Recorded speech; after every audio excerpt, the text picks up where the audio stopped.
बच्चों, तो हम वापस आ चुके हैं। आज क्या लेकर आए हैं? Class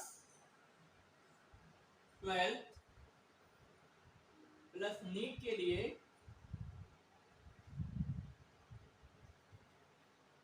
solid state lecture number 4। इसमें हम क्या क्या पढ़ेंगे? इसमें हम पढ़ेंगे, पहली बात पढ़ेंगे relation between radius and edge length. ठीक है, कोई लंबी चौड़ी बात नहीं करेंगे, केवल फॉर्मूला लिखेंगे और फॉर्मूले के ऊपर क्वेश्चन करेंगे। क्यों? क्योंकि केवल फॉर्मूला आता है, फॉर्मूले के ऊपर क्वेश्चन आते हैं, कोई आपकी डेरिवेशन नहीं आएगी। दूसरी बात, कोऑर्डिनेशन नंबर के बारे में बात करेंगे। बहुत छोटा सा पॉइंट है, थ्योरी नहीं है, केवल एक पॉइंट है। कोऑर्डिनेशन नंबर के बारे में बात करेंगे। तीसरी बात क्या करेंगे, हम डेंसिटी के ऊपर बात करेंगे। इसकी बात करेंगे, डेंसिटी की। तीनों की बात करेंगे, सिंपल क्यूबिक की, बीसीसी की और एफसीसी की। तीनों के ऊपर दो अच्छे क्वेश्चन हम सॉल्व कराएंगे और दो अच्छे क्वेश्चन हम होमवर्क में देंगे। इसी तरीके से इसके दो अच्छे क्वेश्चन हम सॉल्व कराएंगे और दो अच्छे क्वेश्चन हम होमवर्क में। छोटा सा लेक्चर है, केवल रिलेशन के बारे में बात करेंगे, डेंसिटी के बारे में बात करेंगे, ठीक है, और कोऑर्डिनेशन नंबर के बारे में। तो बिना वक्त गवाए हुए स्टार्ट करते हैं। मेरा नाम है आकाश राजपूत, आपका हमारा प्यारा सा चैनल लर्न।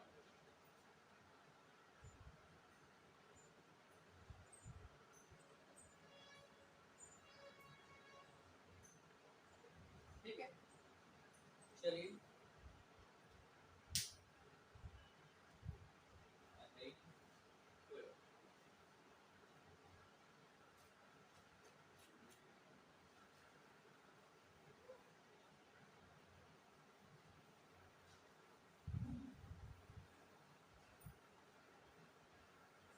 तो पहले रिलेशन की बात करते हैं।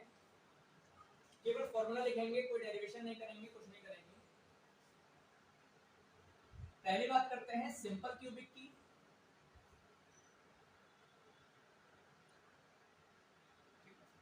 फालतू का टाइम जाया नहीं करेंगे, बाकी बेफालतू कराने को हम करा देंगे डेरिवेशन, लेकिन उससे कोई फायदा नहीं होगा। सिंपल क्यूबिक सेल की बात करें तो उसका जो रिलेशन होता है वो होता है a/2। मतलब उसकी जो रेडियस होती है, सेल की, ये आपकी पूरी सेल है, सॉरी पूरी यूनिट सेल है, ठीक, ये आपकी यूनिट सेल है। ये एटम रखे हुए हैं कॉर्नर कॉर्नर पे, समझा दो, ये एटम रखे हुए हैं कॉर्नर कॉर्नर पे। तो अब देखो, ये इसकी एज लेंथ है, ये वाला एटम आधा बाहर आधा अंदर है, ये वाला एटम आधा बाहर आधा अंदर है। तो इसकी जो रेडियस है वो किसकी हो गई? एज लेंथ की आधी हो गई। इसकी जो रेडियस हो गई वो क्या हो गई? एज लेंथ की आधी हो गई ना। ये पूरी एज लेंथ है, ये इन दोनों की आधी आधी रेडियस आ रही है, तो एक की रेडियस क्या हो गई? a/2। ठीक है, अगली बात करें।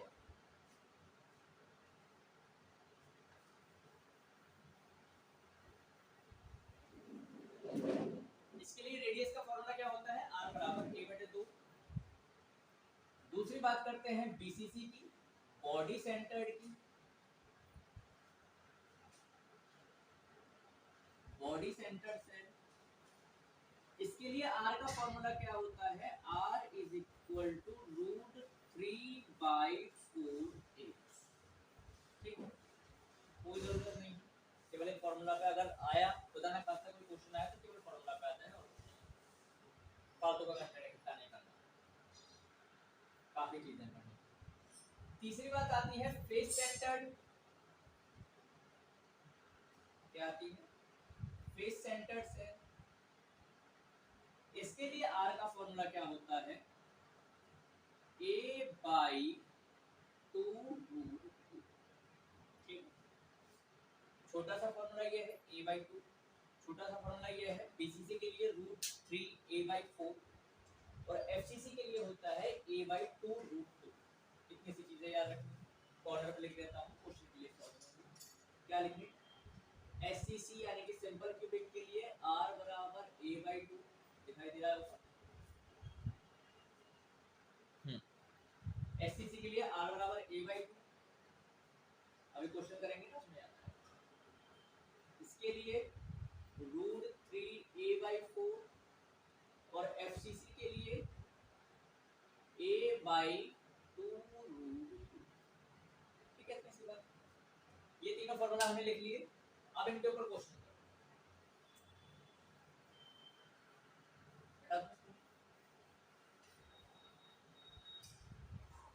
दो क्वेश्चन कराएंगे, दो क्वेश्चन दर के लिए। क्वेश्चन क्या कहता है हमसे?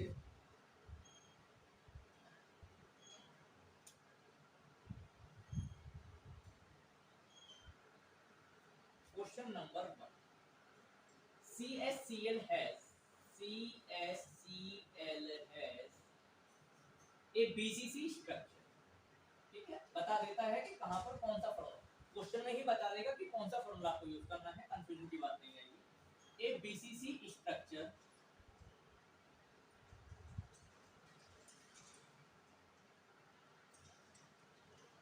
its edge length, its cell have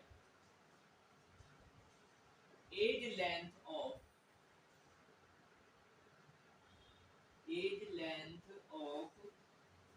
400 picometre. Calculate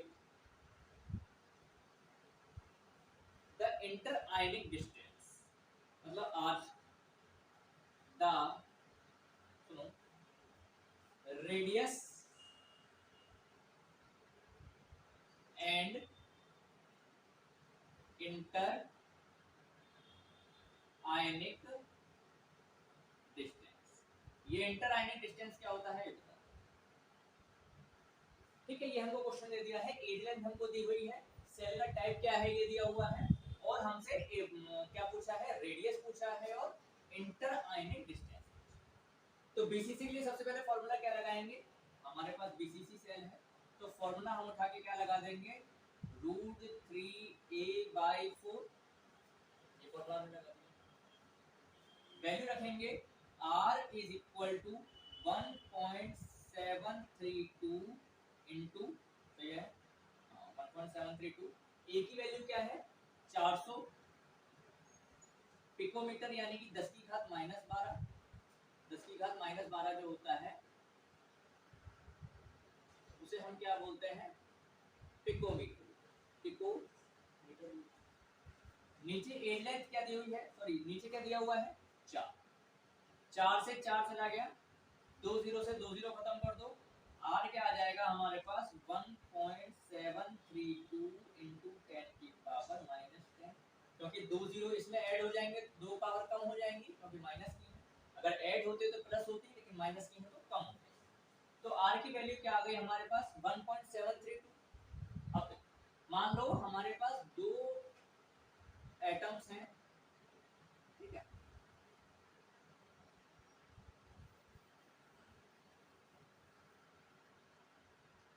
ये हमारे पास 2 एटम्स हैं,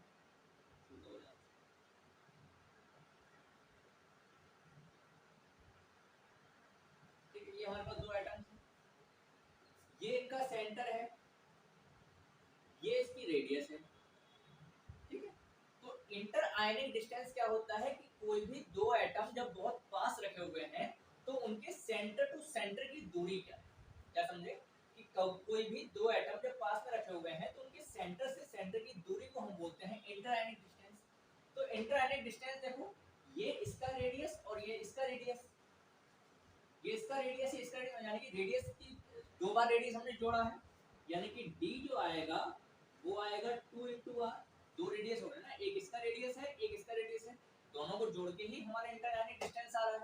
तो d = 2r, यानी कि 2 × 1.732 × 10 की पावर -10। 2 2 जा 4, 2 3 जा 6,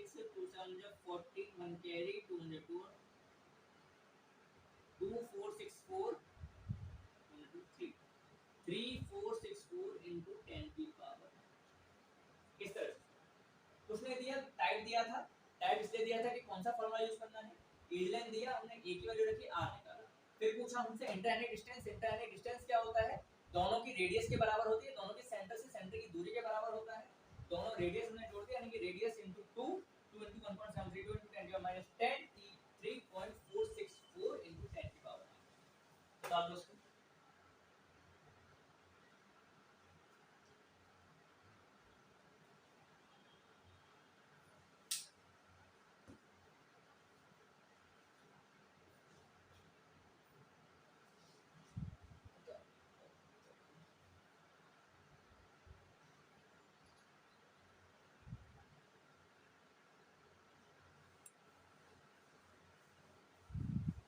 हटा दो।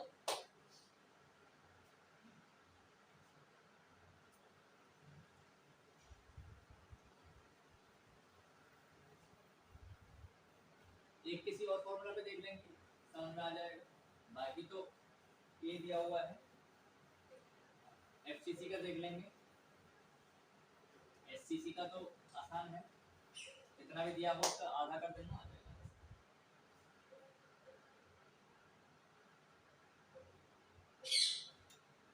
अगला देखते हैं क्वेश्चन, फिर दो क्वेश्चन करेंगे।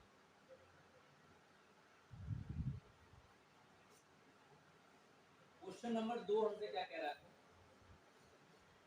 Radius of an atom is 500 picometer. Its structure is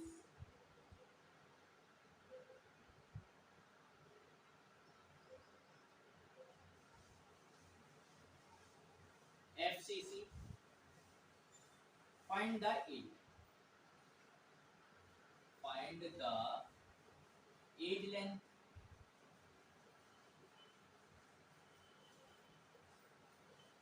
FCC structure दिया है, यानी कि बता दिया है कौन सा फॉर्मूला यूज करना है। R की वैल्यू हमको दे दी है, A की वैल्यू हमसे पूछी है। कुछ नहीं करना, सीधा फॉर्मूला लगा दो। R is equal to A by 2√2। निकालना क्या है हमको इस बार? एज लेंथ निकालनी है, यानी कि A is equal to R into 2√2।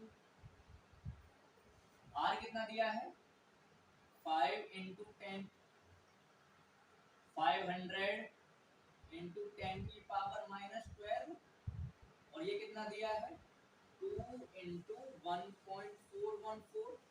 √2 की वैल्यू दी है 1.414। ये आ जाएगा आपका 5, दो पावर इधर से कम कर देंगे, 10 की पावर -10। इसको करोगे 2.828। मल्टीप्लाई करके देखो, 5 8 जा 40, 4 कैरी, 5 2 जा 10 और 4 14, 1 कैरी, 5 जा 40 और 1 41, 4 कैरी, 5 2 जा 10 और 4 14 इंटू 10 की पावर -10। मान के चलना क्या होगे? 1.414। अच्छा ठीक, 1.414 माइनस 10 की पावर 9, क्योंकि एक पॉइंट इधर लेकर आए तो माइनस की पावर कम। उतार दो।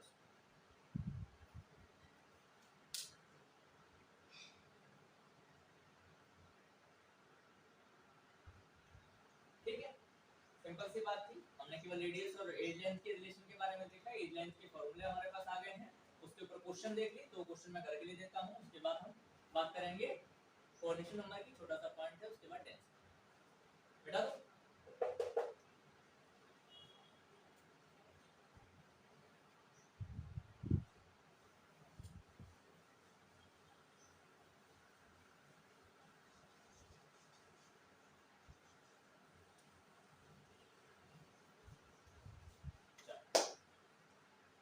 दो क्वेश्चन करके ले लो।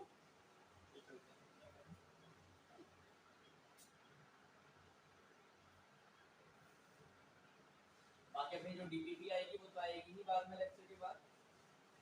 The radius of an atom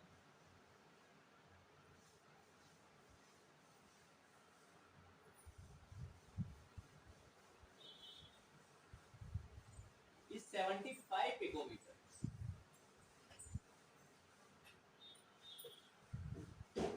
and the latest type is and the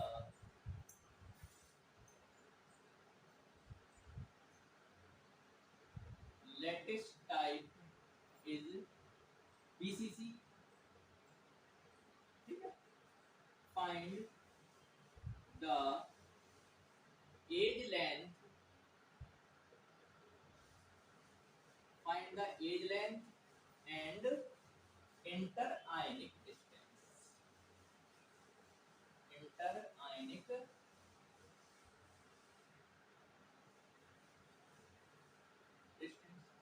ठीक है, हमको टाइप दिया है स्ट्रक्चर का, सेल का टाइप दिया है, जिससे कि हमें पता चल सके कि फॉर्मूला कौन सा लगाना है।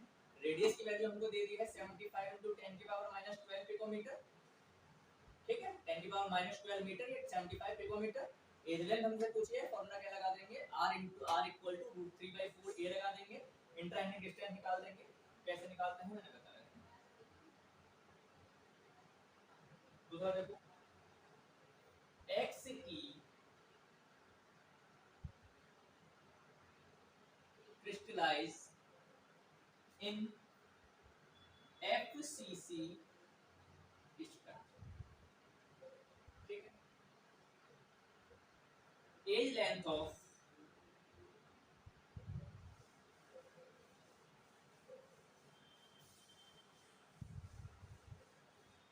the age length of cell is dash if the radius, radius से age length दे दो, इसका radius निकालो। age length is 620 picometre. find the interionic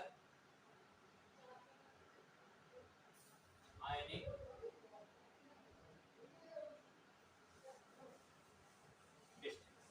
बता रहा हूँ फटाफट इन क्वेश्चन को, 2 मिनट का टाइम दे रहा हूँ, फटाफट जल्दी, फिर आगे की बात करते हैं।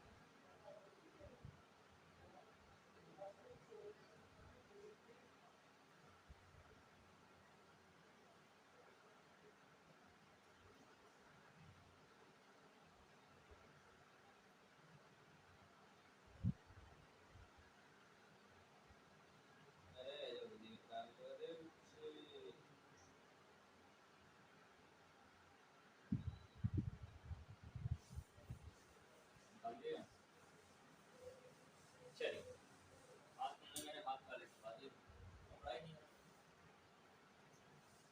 अगर मेरे हाथ का मैंने काले हो गए देख लो, सही नहीं होगा।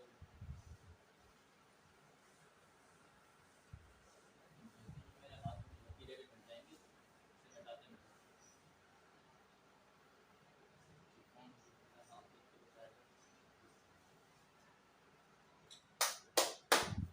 ठीक है, चलो अब आती है बात हमारी, किसकी बात आती है, डेंसिटी की, कि किसी भी स्ट्रक्चर की डेंसिटी हम किस तरह से निकालते हैं। फिजिक्स नहीं है, केमिस्ट्री है, डेरिवेशन नहीं आती है केमिस्ट्री में, केवल फॉर्मूला बेस्ड क्वेश्चन आते हैं या रिएक्शन बेस्ड क्वेश्चन आते हैं या स्ट्रक्चर आते हैं। बाय अगर ऑर्गेनिक की तरफ जाओ तो स्ट्रक्चर आते हैं। ठीक है, डेरिवेशन कुछ नहीं आएगी कभी भी। तो डेंसिटी का फॉर्मूला क्या होता है हमारे पास, Z into m upon n0 into a की पावर क्यूब। क्या समझे, हम ये समझे कि डेंसिटी का हमको फॉर्मूला दिया है Z into m upon n0 into a की पावर क्यूब। Z जो होती है वैल्यू होती है तीनों स्ट्रक्चर के लिए अलग अलग होती है। m क्या है, क्वेश्चन में दिया होता है स्ट्रक्चर का मास होता है या वेट होता है। n0 क्या है, एवोगाड्रो नंबर होता है जो फिक्स होता है 6.02 into 10 की पावर 23। और a क्या है, हमने कई बार निकाली है, ये a जो है ये यही वाला a है, यानी कि एज लेंथ वाला a। ठीक, क्या समझे कि z है होती है फिक्स वैल्यू, z जो है वो फिक्स वैल्यू होती है। किस किस के लिए, सिंपल क्यूबिक के लिए 1, बीसीसी के लिए 2 और एफसीसी के लिए 4। ठीक है। एम क्या होता है? Mass of cell. ठीक है, मास ऑफ यूनिट सेल, जो भी हमको सेल दिया, सेल का मास दिया होगा। n0 क्या होता है?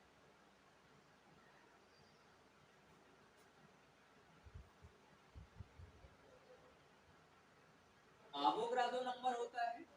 पता है इसकी वैल्यू सबको 6.002 into 10 की पावर 23। मेरा 3 इतना टेढ़ा क्यों? और ए क्या है? हमारी एज लेंथ है। क्या है? एज लेंथ है।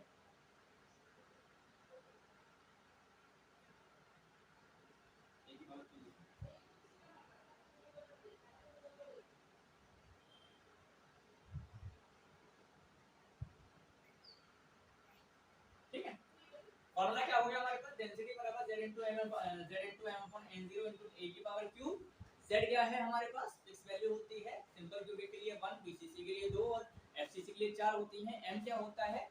स्ट्रक्चर का मास होता है, सेल का मास होता है। n0 क्या है? एवोगाड्रो नंबर है, जो फिक्स होता है 6.02 into 10 की पावर 23। और अब क्या आया? a आया। a ये वही है जो r के साथ यूज हो रहा था, एज लेंथ। ठीक है, इसके ऊपर 2 क्वेश्चन, फिर 2 क्वेश्चन घर के लिए, एक छोटा सा पॉइंट कोऑर्डिनेशन नंबर, फिर ये lecture some.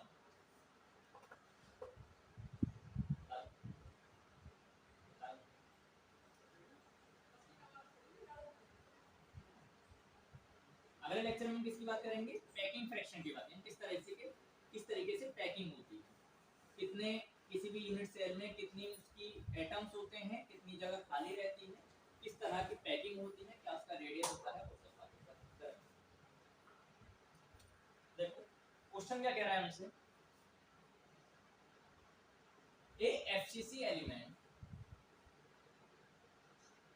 A FCC element has atomic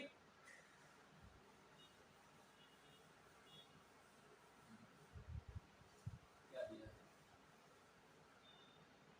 atomic mass. Element atomic mass इसका कितना दिया है? 60। has a cell age, has a cell age, cell age मतलब वही एज लेंथ की बात कर रहे हैं। सेल एज कितनी दी है हमको? 400 picometre. Find the density, find the density. क्या कह रहे हो? एफसीसी एलिमेंट है, मतलब हमें बता दिया है कि z की वैल्यू क्या रखनी है, हमको एटॉमिक मास दिया है, हमको एज लेंथ दिया है, और n0 की वैल्यू सबको पता होती है, n0 6.02 into 10 power 23। फॉर्मूला क्या लगा देंगे? डेंसिटी बराबर z into m upon n0 into a की पावर क्यूब। z की वैल्यू एफसीसी के लिए क्या बताई? 4 बताई। 4 into एटॉमिक मास कितना दिया है? 60 दिया है, 60 दिया है। n0 की वैल्यू क्या होती है? सबको पता है 6.02 into 10 की पावर 23। और ये कितना दिया है? 400 पिकोमीटर, यानी कि 400 गुणा 400 गुणा 400। 400 तो ये हो गया तीनों, और पिकोमीटर क्या होता है? 10 की पावर -12, उसका क्यूब करेंगे तो क्या आएगा? -36। जब भी किसी भी पावर का क्यूब करते हैं, स्क्वायर करते हैं, जितनी भी पावर करते हैं, वो क्या करते हैं? उसको जितनी भी बार होता है उससे मल्टीप्लाई कर देते हैं। ठीक है, 3 बार है तो 12 3 है 36। लगभग एक बार ये चला जाएगा, मतलब 100। ये लगभग इतना ही जाएगा 6.02। तो अगर हम 6 लिख लें, बहुत ज्यादा फर्क नहीं पड़ेगा। 6.02 कितनी बार गया? 10 बार गया। एक 0 से एक 0 चला गया, क्या बचा हमारे पास? 1/16 तो ये बच गया। पावर नीचे बहुत सारी पावर, 10 की पावर 23 ये बच रहा है। 1 2 3 4 और 5, 10 की पावर 5 ये बच रहा है और 10 की पावर -36 ये बच रहा है। 1/16 इंटू 10 की पावर 10 की पावर 28 और -36, दोनों मिला के 28 और 36 हो गई। क्या हो गया हमारे पास 1/16,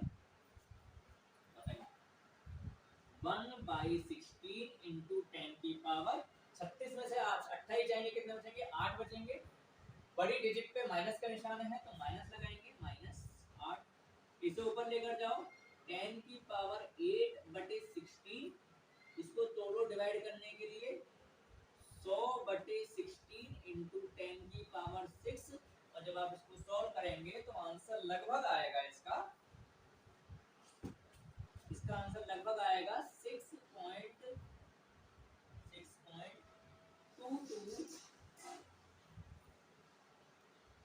kg पर मीटर क्यूब। ठीक है, हमने SI में रखा, अगर इसको सीरीज में चेंज करोगे तो 10 की पावर -6 खत्म हो जाएगा, 6.22 kg बदल जाएगा ग्राम में और मीटर बदल जाएगा सेंटीमीटर में। तो ये 6 पावर कम हो जाएंगी, क्यों? क्योंकि मीटर में क्या होता है 1 मीटर इक्वल टू 10 की पावर 2 सेंटीमीटर। अब उसके क्यूब करोगे तो 10 की पावर -6 सेंटीमीटर, -6 से करोगे तो ये 6 की पावर खत्म हो जाएगी, 6 की पावर खत्म हो जाएगी ना, तो ये सेंटीमीटर बदलने पर 6 की पावर हो जाएगी खत्म। चेंज करना सीख रखा होगा, बता दो इसको थोड़ा सा।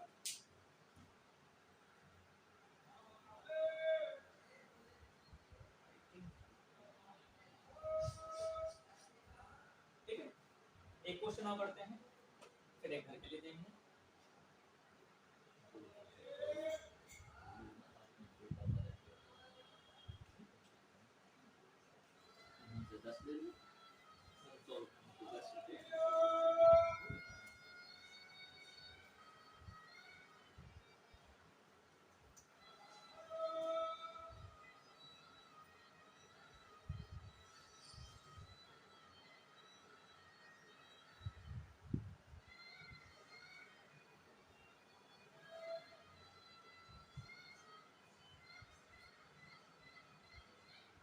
चल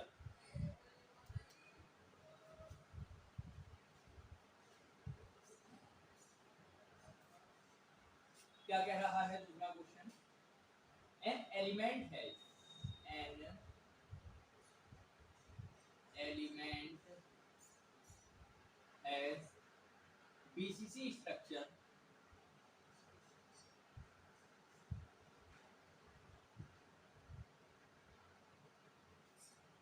with a cell age, cell edge मतलब एलियन की बात चल रही है, cell edge of 288 picometre, the density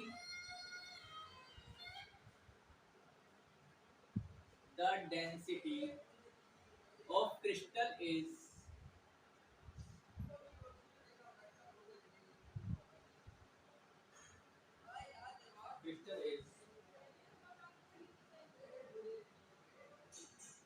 7.2 gram per centimetre cube.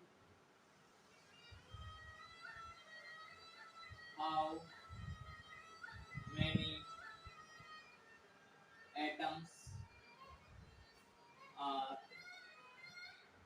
present in 208 gram of L, 208 gram of element. क्या क्या दिया है हमको, एक डेंसिटी दिया हुआ है, एज लेंथ दिया हुआ है और मास दिया हुआ है। अब की बार क्या पूछा है, n0 की वैल्यू पूछी है, ठीक है। अगर ना दी हो तो हमको वही लगाना है अवकलज नंबर के बराबर, अगर नहीं दिया, अगर पूछा है तो फॉर्मूला से निकालना, ठीक है, क्योंकि हो सकता है एक मोल से कम हो। पहले चेंज कर लेते हैं, ये पिकोमीटर में है, इसको सेंटीमीटर में चेंज करो, क्योंकि ये हमने ग्राम सेंटीमीटर में रखा है, ये भी ग्राम में। इसको चेंज करते हैं, ए की वैल्यू आ जाएगी हमारे पास 288 गुणा 10 की पावर -12 मीटर, या 288 इंटू 10 की पावर -10 सेंटीमीटर, क्योंकि दो पावर कम हो जाएगा। ठीक है, दो पावर कम हो जाएगी। बी क्या दिया है हमको 7.2, क्योंकि कभी भी क्वेश्चन में ध्यान रखना कि जिस यूनिट में एक चीज रखी है उसी में सारी चीज रखी जाएंगी।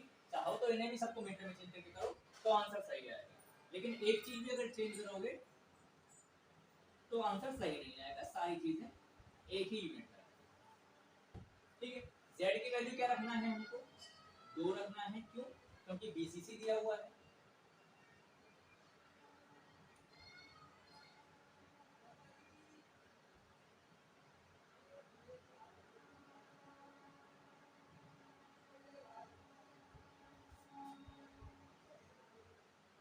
ठीक है, z की वैल्यू क्या रखनी है हमको 2 रखनी है।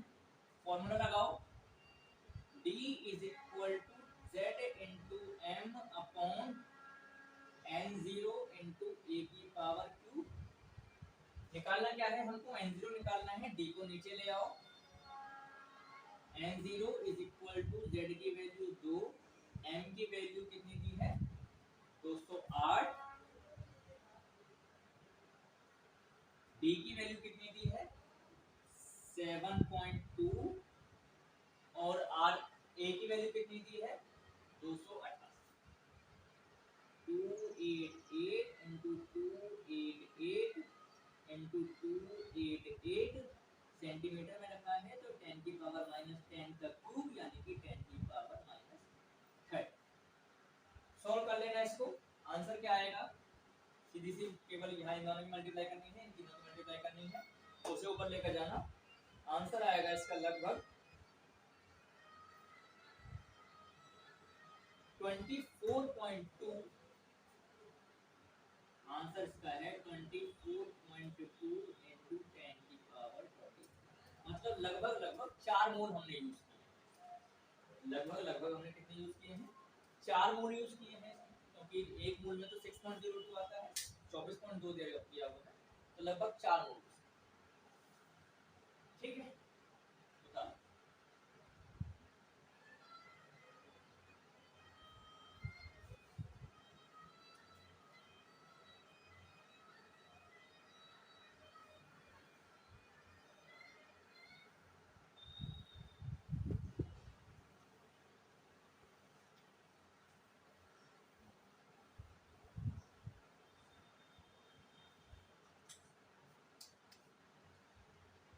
घर के लिए दे दें 2 क्वेश्चन फिर इसमें।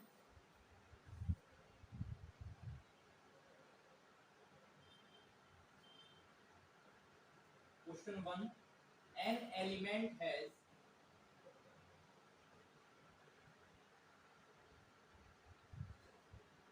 FCC structure. FCC यानी कि Z की वैल्यू क्या रखोगे, तो मैं यहाँ लिख देता हूँ, SCC के लिए 1, BCC के लिए 2 और FCC के लिए 4। FCC स्ट्रक्चर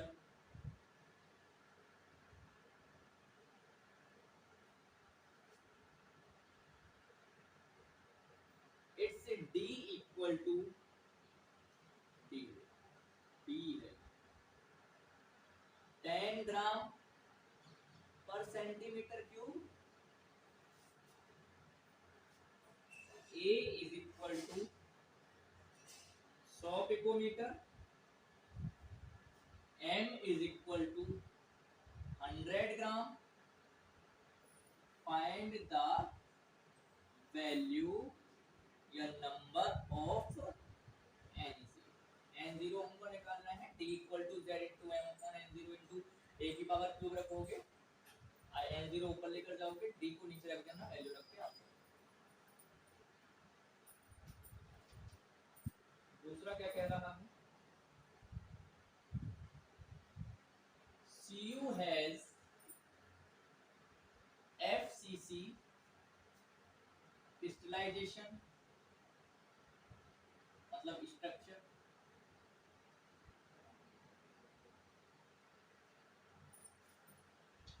3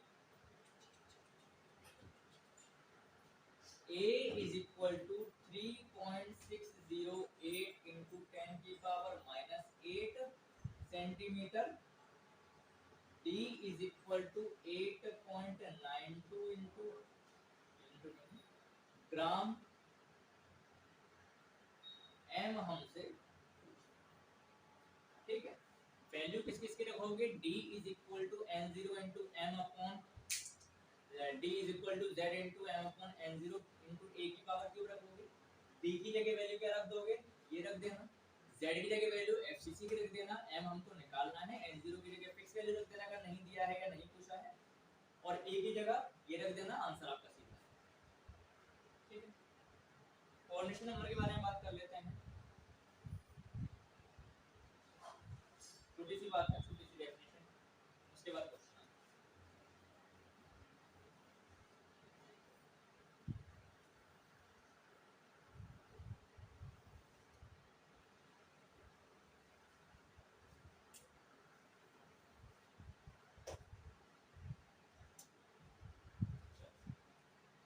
क्या कह रहा है, coordination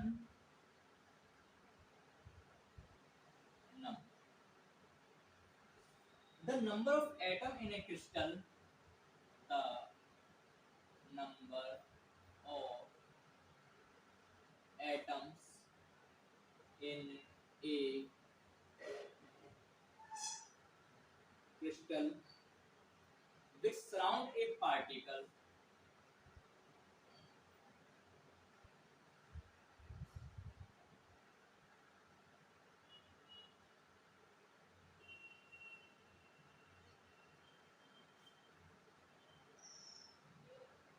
as its nearest neighbor atom, as its nearest neighbor atom।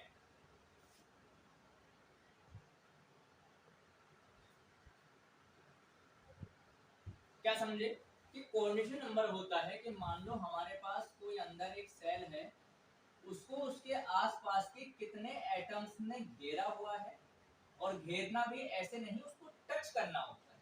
अगर टच नहीं कर रहा है, मान लो ये बहुत बड़ा स्ट्रक्चर है, ठीक है, इसके अंदर बहुत सारे एटम हैं, तो हम इसके एटम, इस वाले एटम की पूरे कोऑर्डिनेशन नंबर नहीं गिन सकते, केवल वो कोऑर्डिनेशन नंबर होती है जो उसे टच करते हैं, केवल वो होती है उसकी कोऑर्डिनेशन नंबर, ठीक है।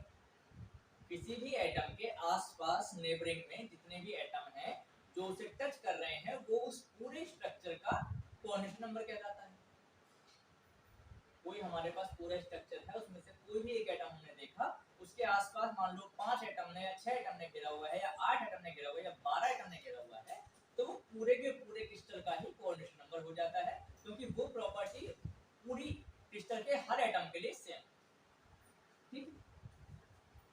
सिंपल क्यूबिक के लिए क्या होता है ये वैल्यू, ये 6 होती है। बॉडी सेंटर्ड के लिए क्या होती है, ये 8 होती है। फेस सेंटर्ड के लिए क्या होती है, ये 12, ठीक है। कोऑर्डिनेशन नंबर क्या होता है कि किसी भी स्ट्रक्चर में, किसी भी क्रिस्टल में आप देखो, कोई भी एटम उठा के उसके चारों तरफ कितने एटम्स ने उसको घेरा हुआ है, वो पूरे स्ट्रक्चर का कोऑर्डिनेशन नंबर होता है, क्योंकि हर एटम के लिए वो प्रॉपर्टी सेम होती है, ठीक है। जो आसपास के 6 एटम हैं, उनमें भी अगर किसी एटम को देखोगे तो उसके आसपास वाले 6 एटम ने उसको घेरा होता है। सिंपल क्यूबिक के लिए 6 होती है, बॉडी सेंटर्ड के लिए 8 होती है, फेस सेंटर्ड के लिए 12, ठीक है। बता दूं, फिर अपने क्वेश्चंस का प्रोग्राम शुरू करेंगे, क्वेश्चन आएंगे आपके अंदर, सेकंड के लिए रुकेंगे, फिर चले जाएंगे, क्योंकि जिंदगी में परमानेंट कुछ नहीं, तो टेम्परेरी चीज़ों के पीछे अपना फ्यूचर बर्बाद करने की कोशिश ना करो, मार खाओगे। थोड़ा सा ज्ञान पढ़ाई के बीच में, चल 10 क्वेश्चन आएंगे, एक एक करके 15 सेकंड रुकेंगे, चल शुरू। ये आ गया,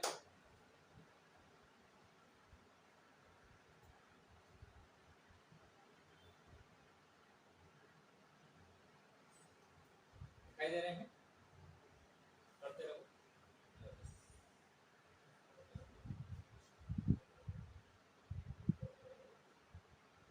मैं हट नहीं सकता सामने से, ये फोकस छोड़ देगा फिर, मेरी शक्ल कुछ ज़्यादा पसंद है।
क्या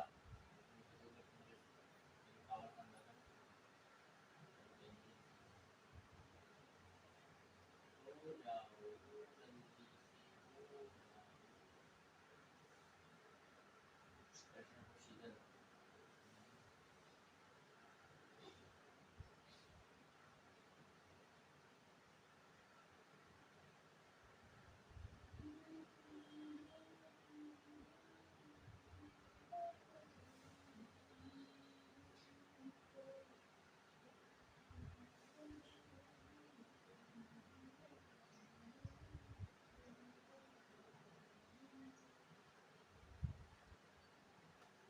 चलिए ठीक है, 10 क्वेश्चन आ गए आपके 15 सेकंड के लिए। 15 सेकंड में 15 सेकंड रुके, 5 सेकंड बाद दूसरा क्वेश्चन आया, 20 सेकंड करके आपके 2 डेढ़ मिनट में, 3 मिनट में, 4 मिनट में आपके क्वेश्चन पूरे हो गए। तो हमने क्या क्या बात कर ली इसमें, रिलेशन के बारे में बात करी। क्या बात करी कि r की एज लेंथ के साथ क्या रिलेशन होता है।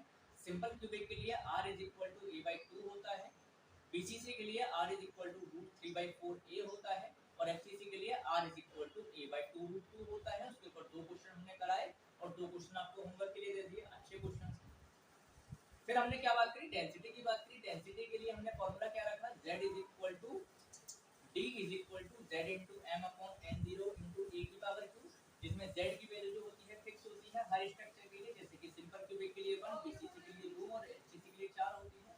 m की वैल्यू दी होती है क्वेश्चन में, नहीं दी होती है तो अगर आपको m की वैल्यू नहीं दी होगी तो किसी एक पर्टिकुलर एटम का या किसी पर्टिकुलर एलिमेंट का नाम दिया होगा, आप उसका मोलर मास भी उसमें रख सकते हो। ठीक है, n0 की वैल्यू जो होती है 6.02 × 10⁻23 होती है। अगर n0 की वैल्यू पूछी है तो हो सकता है कि 1 मोल से ज्यादा या कम यूज किया हो, तो आप फार्मूला से n0 की वैल्यू निकाल दोगे। a क्या होता है, आपकी एज लेंथ होती है जो कि क्वेश्चन में दी होगी। हो सकता है डायरेक्ट a की वैल्यू डायरेक्ट ना दे तो हो सकता है r की वैल्यू दे दे, तो आप अपने फार्मूला से निकाल दोगे। हो सकता है इंटरलाइनिंग डिस्टेंस d दे दे, तो पहले d का यूज करके आप r निकालोगे, फिर r का यूज करके a निकालोगे, उसकी पावर क्यूब करके आप आंसर निकाल सकते हो डेंसिटी का। उसके ऊपर हमने 2 क्वेश्चन करा दिए, उसके ऊपर हमने 2 क्वेश्चन घर के लिए दे दिए। और 10 और उसके बाद क्या बात करी हमने, कोऑर्डिनेशन नंबर के बारे में बात करी। Coordination number